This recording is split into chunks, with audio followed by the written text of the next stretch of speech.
గద్వాల్కు ఇప్పటికే green signal ఇచ్చిన కేసీఆర్ సిరిసిల్ల జనగామలకు కూడా ఓకే చెప్పినట్టు తెలుస్తోంది. జిల్లాల పునర్విభజన ప్రాసెస్ మొదలైనప్పటి నుంచి ఈ మూడు ప్రాంతాల్లో ఆందోళనలు జరుగుతున్నాయి. స్థానిక నేతలంతా రాజకీయాలకు అతీతంగా జిల్లాలు కావాల్సిందేనంటూ నిరసన ఉద్యమాలు నడిచాయి. డిమాండ్లు తీవ్రమవడం, సొంత పార్టీ నేతలు సైతం వాటికి మద్దతునివ్వడం తదితర పరిణామాలు చివరికి మరో 3 కొత్త జిల్లాల ఏర్పాటుకు దారితీశాయి.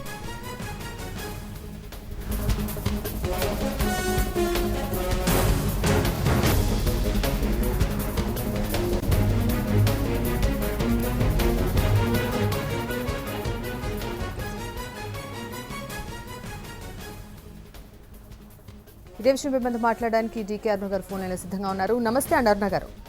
నమస్తే అమ్మా. నమస్తే మేడం. ఇప్పుడు కొత్త జిల్లాల ఏర్పాటులో సిరిసిల్ల, గద్వాల్, జనగాం కూడా సీఎం కేసీఆర్ ఓకే చెప్పడంపై మీ స్పందన మేడం? ముఖ్యమంత్రి గారు ప్రజల అభిప్రాయాన్ని, ప్రజల ఆకాంక్షని గుర్తించి నిర్ణయం తీసుకున్నందుకు హృదయపూర్వకమైన ధన్యవాదాలు.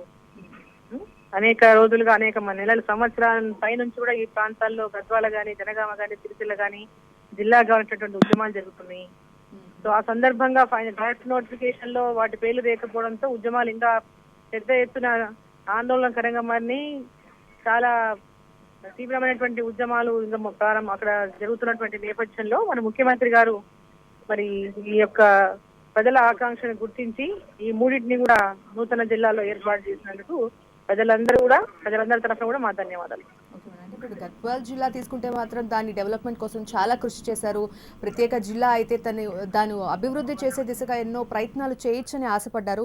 ఇప్పుడైతే ప్రత్యేక జిల్లాగా అయితే ప్రకటించడం జరిగింది. మరి దీని అభివృద్ధి దిశగా ముందు ఎటువంటి కార్యాచరణ తీసుకునే అవకాశాలు ఉన్నాయి? ఇక్కడ అన్ని వనరులు ఉన్నాయి, ఈ ప్రాంతంలో వనరులు ఉన్నాయి. ఇక్కడ ఆ వనరులకు తగ్గట్టుగా వసతులు కూడా చేసుకోవాల్సినటువంటి అవసరం ఉంది ఈ ప్రాంత ప్రజలకు. ఇప్పుడు కర్నూలుకు మేమంతా ఇక్కడ విద్య, వైద్య పరంగా కూడా దీన్ని చాలా పెద్ద ఎత్తున అభివృద్ధిలోకి తీసుకెళ్లాల్సినటువంటి అవసరం ఉంది. మాకు ఒక పక్క కర్ణాటక బార్డర్, ఒక పక్క ఆంధ్రప్రదేశ్ బార్డర్. ఇప్పుడు మా ప్రజలంతా కూడా ఆ ప్రాంతాల పైన ఆధారపడకుండా తెలంగాణలో సగర్వంగా తల ఎత్తుకొని బతికేటటువంటి పరిస్థితి కలగాల్సినటువంటి అవసరం ఉంది. సో తెలంగాణ రాష్ట్రం సాధించుకోవడంలోనే ఉద్దేశం అది.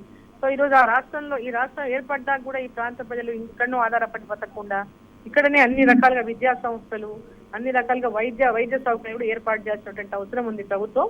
తప్పకుండా ఆ దిశగా ముఖ్యమంత్రి గారికి రిప్రజెంటేషన్ ఇస్తాం. ఆ దిశగా ఈ జిల్లాని అన్ని రంగాల్లో అభివృద్ధి చేయడానికి ముఖ్యమంత్రి గారిని సహకరించాలని కూడా మేము కోరుతాం. Right madam, thank you so much.